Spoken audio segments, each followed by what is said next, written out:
Welcome to the second episode in a Legendarium series about Rome's great crisis of the 3rd century. In this episode, Reign of the Praetorians, we will talk about the brief and tragic reign of Emperor Gordian III, who was replaced by his own Praetorian commander, Philip. However, Philip ruled over an empire that was increasingly divided by faith and pressed on several fronts. At the end of Rome's first 3rd century crisis, a 13-year-old named Gordian III wore the imperial purple. As an adolescent, he had been orphaned when both his father and grandfather were murdered by a rival emperor. While not popular with the army, Gordian enjoyed enthusiastic support from the people of Rome, who saw his family as champions of the poor. However, true power lay with Gaius Furius Timesius, commandant of the Praetorian Guard, or the imperial bodyguard. Timesius consolidated his power over the young emperor by marrying his daughter Furia Sabinia Tranquillina to Gordian in 241 AD. During his reign, Gordian III attempted to carry out some modest building projects but failed to do so. This implies that economic problems had become enough trouble to impede even the plans of emperors. Of course, it could have also been military problems, because in the east, Rome faced a greater challenge than it had in generations. In 240, a Persian king named Shapur I invaded and captured the desert trading town of Hatra, a prize which had eluded the Roman emperors Trajan and Septimius Severus. In 241, Shapur invaded Roman territory in Asia itself. Timesius prepared an eastern expedition to confront this new threat. After a brief and successful war against the Goths on the Danube River, Timesius led the Roman forces to modern-day Syria. During the year 243 AD, the Praetorian commandant drove Shapur's Persians out of the empire, but during the campaign, Timesius died, which left his young ward Gordian extremely vulnerable to the ambitions of the new Praetorian commandant Marcus Julius Philippus, better known as Philip. Philip proved far more interested in seizing power from Gordian than in prosecuting the war against Shapur. Philip took every possible opportunity to undermine Gordian III. When grain shipments reached the army late, Philip publicly blamed the young emperor. And when Shapur captured a few minor Roman garrisons, Philip blamed the defeats on Gordian's youth and incompetence. Gordian III, now 19 years old, realized that his situation grew more dangerous by the day.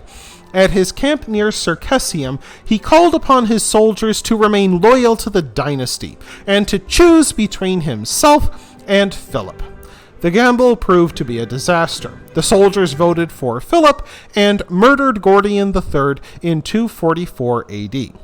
Though Philip callously disposed of the young emperor, Philip saw to it that Gordian's remains made their way to Rome, and later Philip proclaimed young Gordian a god.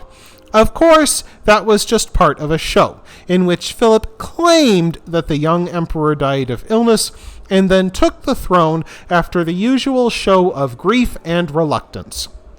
Philip, like the other military leaders of the 3rd century, had been born on the outskirts of the empire and risen through the ranks.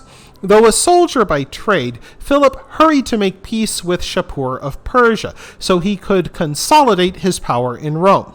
Philip ended the war on terms that the army saw as shameful. He paid Shapur 500,000 denarii for peace, along with yearly tribute afterwards. Emperor Philip left his brother Gaius Julius Priscus in charge of the east, while he headed north to fight barbarian tribes on the still restive Danube frontier. 3 years later, Philip won enough victories over the Goths to feel that he warranted a triumphal parade through Rome, the first time he visited the city. During his time in Rome, Philip built a new reservoir to relieve a chronic water shortage and held a series of lavish celebrations in honor of the 1,000-year anniversary of Rome's reputed founding by Romulus and Remus. Emperor Philip threw a series of lavish games from April the 21st to April the 23rd, 248 AD. During the games, more than 1,000 gladiators died, along with hundreds of exotic animals like hippos, leopards, lions, giraffes, and one rhinoceros. This showed that the empire could still finance grand projects, at least in times of stability. Yet, Philip ruled over a fast-changing empire. For generations, Romans venerated a vast pantheon of gods and goddesses. But of Rome's 60 million people, a few 100,000 had become Christians. While still a small minority, they became the fastest-growing religious group within the empire and gained visibility they did not have before. Many Romans still deeply distrusted Christians, as they did not join in the pagan rite central to social life in the ancient world. And since they called each other brother and sister, some Romans thought they practiced incest. Still others, upon hearing of them taking the body and blood of Christ in communion, thought them to be cannibals. As outsiders, Christians relied heavily upon the goodwill of the emperors. Though a usurper who gained the throne through treachery and murder, Philip proved extraordinarily tolerant towards the Christians, to the point where some even wondered if he himself was a secret Christian. He invited churchmen to the imperial palace for discussion, and even celebrated Easter services with Christians. Philip's open-mindedness may have come about in part because of his upbringing on the outskirts of the empire and humble birth. On the other hand, a noted senator named Decius, who came from one of Rome's oldest and most renowned families, had an almost mythic understanding of Rome, and he saw veneration of the old gods as central to Roman life. Decius regarded Philip's interest in Christianity with disgust.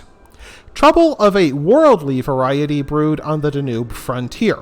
The Goths, not nearly as beaten as Philip supposed them to be, crossed the Danube River again, burning settlements and looting farms. The unflinching pagan Decius must have seen it as proof of the gods' anger at Philip for tolerating Christianity. The commandant of the Danube legions, Otapianus, led his soldiers in a series of lightning campaigns that drove the Goths back. To rally support among the local people, he even had his troops declare him emperor. This demonstrated a larger problem within the empire. Though Rome remained the world's only superpower, its vast size made it very difficult for Rome to react to more than one flashpoint at a time. Legions learned how to effectively function on their own, simply because they could not count on help to arrive in time. The legions began to function as miniature empires, and their commanders could simply declare themselves emperor to rally local support against invasion. When Philip heard of Otapianus declaring himself emperor, he was stricken with fear. He consulted with the Senate. Most of the senators were too afraid of Philip to speak up, but Decius advised Philip to wait for the probable rebellion to blow over. However, Philip knew that Otapianus' location near Italy and his leadership of battle-hardened frontier troops made him a serious potential threat.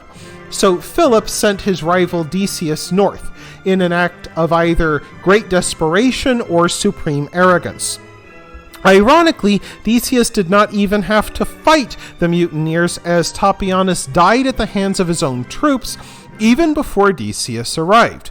Most likely, the legionaries knew that Decius was coming and wished to murder their traitorous commander to please the new arrival. With the camp leaderless, Decius and his son Herennius happily stepped into command. Soon after, the troops declared Decius emperor, and he joyfully accepted so that he could remove Philip from power and restore the old gods to what he saw as their rightful place. A stunned Philip learned of Decius's betrayal and desperately assembled whatever troops he could find to confront the rebels. The former allies met in a bloody battle at Verona. Outnumbered, Philip fought bravely and died horribly. Victorious, Decius and Herennius arrived in Rome, where the Senate wisely and enthusiastically made them co-emperors. Decius was concerned about the correctness of Roman worship, seeing the disasters of the last decade as proof of the gods' anger. Traditional Romans believed that if they did not sacrifice to the gods, then the gods would abandon them. Facing invasion on the Danube River and Shapur in the east, Decius must have felt abandoned by the gods indeed, so he decided to appease them by building new pagan temples. Emperor Decius ordered every Roman citizen to sacrifice to the gods. For Romans of the old school, sacrifice meant sharing the stuff of life, meat and blood, with the gods to assure their goodwill. However, Decius insisted that all Romans make sacrifices to ensure the gods' happiness.